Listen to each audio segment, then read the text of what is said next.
الجنة ونعيمها سعد لمن يصلي ويسلم ويبارك عليه بسم الله الرحمن الرحيم أبدأ الإملاء باسم الذات العلية مستدرا فيض البركات على ما ناله وأولاه وأسلي بحمد موارده شائغة الهنية ممتلئا من الشكر الجميل مضايا وصلي وسلم على النور الموشوف بالتقدم والأولين المنتقل في الغرر الكريمة والجبال واستملح الله تعالى رضوانا يفسر الظاهرة النبوية ويعم الصحابة والأتباع ومن والاه واستجدي هداية لسلوك سبل الواضحة الجلية واغض من الغواية في خطط الخطأ وهداه وأنشر بقصة المولد النبوي بردا لسانا بقريا نادما من النسب السريف إذا ضحل المسامع بخلاف واستعينوا بحول الله تعالى وقوة القوية فإنه لا حول ولا قوة إلا بالله اللهم قبره الكريم بعرف شدي من صلاة وتسليم اللهم صل وسلم وبارك عليه ألف صلى الله على زين الوجود من شكا طيبا وحيا في زرور ألف صلى الله على زين الوجود من شكا طيبا وحيا في زرور ألف صلى الله على زين الوجود من سكن طيبا وخيا في زرود ألف صلى الله على زين الوجود من سكن طيبا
يا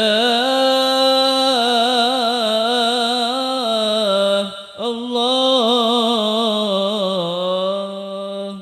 يا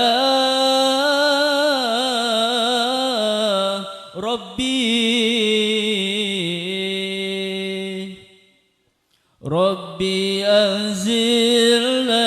بفردوس معا ما لنا إلا بحب من غرام ربي أنزلنا بفردوس معا ما لنا إلا بحب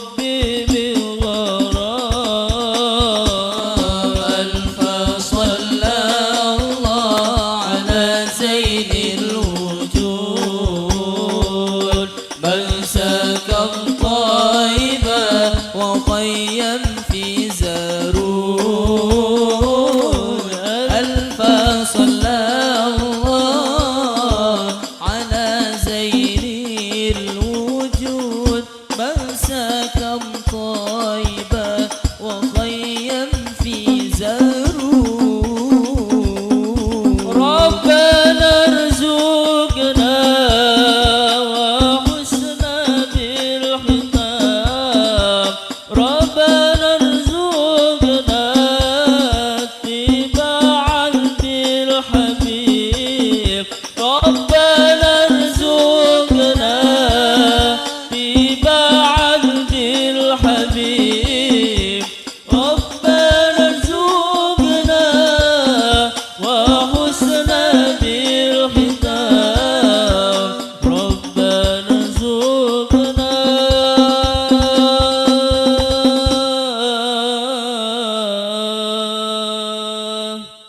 يا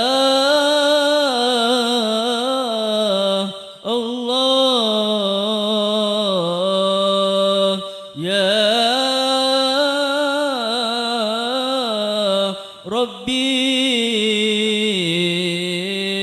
ربنا ارزقنا اتباعا بالحبيب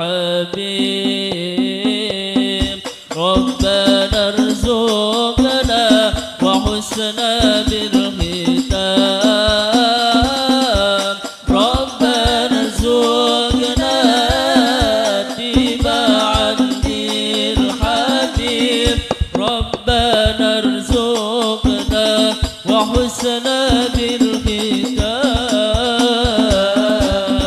فصلى الله على زين الوجود من سكن طيبا وخيا في زارون ألف صلى الله على زين الوجود من سكن طيبا وخيا في زارون اللهم صل وسلم وبارك عليه وعلى آله